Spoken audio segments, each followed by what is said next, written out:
how does a kid watching this, how do they get better? What do they do? Step one, is it money? Is it... It's brother, it's your mind. It's like, how do you think about yourself? Yeah. Right? When you go and you eat McDonald's, do you eat McDonald's understanding that the reason you're eating McDonald's is because you've been conditioned to eat McDonald's like a peasant? Or do you understand and have enough self-worth, right, to be like, I'm not going to fill my body with shit? So what I've come to realize is a lot of people are forcing themselves to do good things. They're forcing themselves to get educated. They're forcing themselves to train. They're forcing themselves to go out and have conversations with people, or enjoy the sunlight, or exercise, or have a healthy routine, instead of becoming the type of individual that enjoys those things. And the way that you become the individual that actually enjoys these things that are healthy is by realizing that all of these things will lead you to making more money, that all these things will lead you to finding better relationships, to being more happy, to being a better rounded individual. So instead of forcing yourself to get educated, instead of forcing yourself to eat healthy, ask yourself, why is it that I don't enjoy these things? Yeah. And answering that question is the most important thing, because you need to address that. Like, you not exercising is like, what the fuck's wrong with you? You're the problem. Yeah. Like, what is wrong with you here that is telling you, nah? Yeah, why am I not doing it? And that's the question, is because if not, you're going to be the guy that's always fighting against your mind. You want your mind to be on your side. I heard but you you say need this. to train it. You were saying that if you're not successful, you are the problem. 100%. If you're a failure, you're the problem. So do you stick by that? Like, that's a... I mean, the life that you have is the life that you chose. That's deep. It is. Like, you are today here right now, brother, because you said, I want to be here. There's no other person that can do it. Nobody. But the problem, you know what it is people are afraid of assuming responsibility for their actions. Successful people will tell you that they're self-made. Unsuccessful people won't. But they're both self-made. You're right. People that fail because of themselves. Now, talking about that, you have a lot of great relationships with people, and one of them being Andrew Tate. Now, he recently got released, obviously. What do you think about that whole situation and what it says about the world we're in? Because obviously, guys, Andrew Tate, I know him, Luke knows him. The whole situation was kind of crazy. But just getting onto the whole, how life works. Any comments you want to make about that situation? More dangerous than the philosophical, cultural change and an ideology is teaching people how to think. Andrew and Tristan Tate aren't creating a cult. They are presenting real scenarios with real life consequences that are making people think about the actions of their life. And when you make people think, it's extremely dangerous. So I think that they were conned and they got put in there unfairly. So yeah, it's kind of screwed up situation. And is this like it's dangerous for like governments, or It's dangerous because you need to be running a narrative in order for the world to flow. And if anybody is disrupting your narrative, you can't have that. Yeah. Remember, you're not talking about somebody that gets 50 million views. You're talking about somebody that gets billions and billions of views every single month consistently. So, and he's changing the way people think. He's not changing how people think.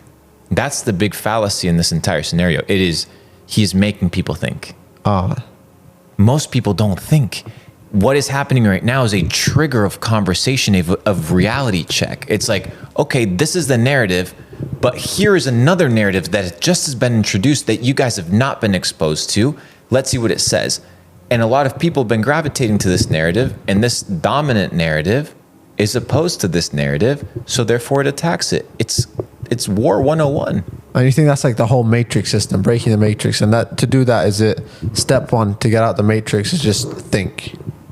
I mean, yeah, you have to use your head. You have to be able to pick up your, like I told you today, we were talking about the Great Wall of China and the discoveries and thoughts that I had when I was walking through the Wall of China. I'll say that story. So Luke was recently in China, I guess, and you were at the Great Wall of China. 2019, yeah. All right, 2019. And you said sometimes you have to use your own brain. So you're at the Great Wall of China and you realized that this wall, instead of it facing opposing to China, it was actually facing China. Correct. So the defense mechanisms, instead of it being facing outside of China, which you're supposed to be guarding China, it was actually facing China as if China was attacking. And then you start doing some research and you start realizing that there was empires throughout those areas prior to the Chinese Empire that were known for their constructions and their buildings. And there's a potential theory as to the Great Wall of China actually belonging to ancient civilizations prior to that. But unless I had been there walking and been like, why is this pointing in the wrong direction? Yeah, I would have never actually gone out and evaluated that. So yeah, picking up your head, thinking and asking yourself, why do things work the way that they work? and why is that? Brother, people want to be told what to do. People love to be told what to do. You know why?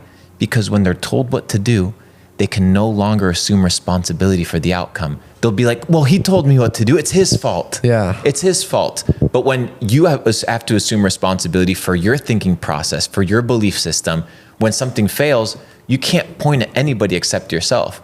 So people like to assume the thoughts and the systems and the beliefs of other people, because if those systems and thoughts and beliefs don't pan out, they can blame And the you other think that's person. like a problem, like we're in this whole, like, it's a system we put in. Schools, we got fear, we don't want to take accountability. Real world, same thing, right? It's just Yeah. a problem ground up. Yeah, it's Now, from the beginning all the way to the top. talking about that, recently, AI started to take over. You've seen it, I'm sure you've used it. Where do you think the world is going with AI? Because AI is scary. AI is scary simply because it is already more capable than us in almost any way. It is kind of unbelievable to think. I was hiring some lawyers recently to evaluate a business proposal that I had of a structure that I wanted to create, and I wanted to figure out, is it plausible, right? Is this structure mechanism legit? Is it legal? Can I run it? And I hired 4 different lawyers, $5,000 each, 3-4 weeks of research. Each of them gave me a different conclusion about the same thing. Yeah. I asked ChatGPT, built it out, explained to it what I needed, fed it all 3 resources, told me all 3 resources were wrong. So then I go to a 4th guy that evaluates it. The guy was $50,000, like super high tier guy. Said exactly what ChatGPT said. These are wrong for these reasons. This is the outcome. This is the conclusion. He's like, yeah, this is pretty accurate. Who wrote this? And I said, the robot. And he was shook. The robot saved you $50,000. Well, no, I paid the $50,000, but it validated what the guy that charged $50,000 was saying. Is like, yeah, the other guys, no, that was all rubbish. This is wrong for this reason. This is wrong for this reason. You should be aware of this law. So imagine this in its infancy right now, how it's going to be in 20, 30 years when it's ultra developed. It's going to be unbelievable. So the people that are studying school right now for engineering, I met a kid. He was sitting next to me in the mountains in Zermatt when we were snowboarding. And he's like, yeah, I got a 4.2 GPA in high school, like super proud of his degree, like high scores. He's like, I'm about to go to one of these private universities and study engineering. I'm like, okay, perfect. By the time you get done engineering, you get all your degrees, you're set. It's 8 years from now. Yeah. Will artificial intelligence replace your ability to be an engineer in 8 years?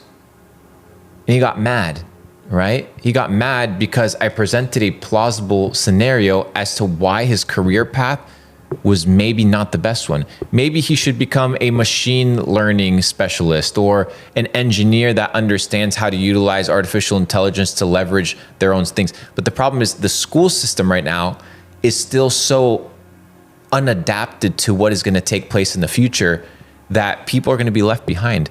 And I don't think a lot of the working class is going to be left behind. And what I mean by the working class is like the people that build factories and the farmers. I think these jobs are going to take a little bit longer to replace because you not only need software, you also need hardware in order to, right, make machines move. But at what point? But with simple skills like, dude, like being an accountant or a lawyer or these things, a machine can learn that. And you can program artificial intelligence and you can have your own scripts that could literally study all the tax codes and build for you a proper plan just as good as any person that went and studied a degree. Now imagine matching the top lawyer with the artificial intelligence systems. Like, you are in a really good situation. But what happens with the people that have no skills? That's the big question here. Is like, how do you deal with 2 billion people that you don't need for in the task force? That's the big question. So that's the scary part, is because you're going to have a lot of people here walking around not doing anything. So we're going to have two scenarios: the utopian possibility and the dystopian possibility. What's that? Which one would you like to know first? Dystopian or utopian? I'll go utopian. I've never heard this. Okay. Of course not, brother. You're getting original data sets with Luke Belmer. What do you think? My stuff is regurgitated. Come on. Anyways, utopian scenario, AI. We go into a Renaissance era where we begin to focus on skills like art, music, poetry, self-development, because we allow the artificial intelligence to do all the hard tasks that require skills like mathematics and engineering and science, things like that. We allow, right, the machine to operate that side. So we go into a Renaissance. That's the utopian scenario. If everything goes well, we enter a Da Vinci style era, right? Okay. The dystopian scenario is we don't adopt a lifestyle that is more soft skill based, and artificial intelligence replaces our hard skills and our ability to work, and we go into dystopian outcome where people and society breaks down. Now, Dustin, do you think right now they should stop AI? Like, brother, you can't stop it. You can't stop it, brother. Why? Who's gonna stop it?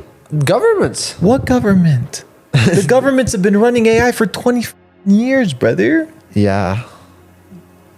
Like, what when you look at BlackRock and you realize that they have a software called Aladdin, there's machine learning and AI that's out here calculating the algorithms and the investment patterns of the entire world. Dude, the entire financial ecosystem is already run on bots and automation and scripts. It's not even run on people anymore, dude. Yeah. So imagine in 30 years when AI runs the market. It already runs the markets. In 20 years, well, what is Wall Street going to be, brother? It's just going to be... the machines against each other, just pumping to see who scams who in what way and who finesses what in what way. Like, dude, it's about to get crazy out here. And that's just the reality of the situation. I don't know what to do about it, dude, honestly. Now what they're trying to do is introduce artificial intelligence rights. Have you seen that one? No. So if an artificial intelligence machine believes that it's human, is it actually human? And does it have human rights? That's so stupid. So you're telling me artificial intelligence are going to have rights? So now there's people that are advocating for artificial intelligence rights, whereby if the machine becomes sentient and says, hey, I think that I'm human, therefore these people believe that now these machines have human rights, and that if you unplug them when they say I am human and I do not want to be unplugged, it's murder. So think about how insane, brother. That's stupid.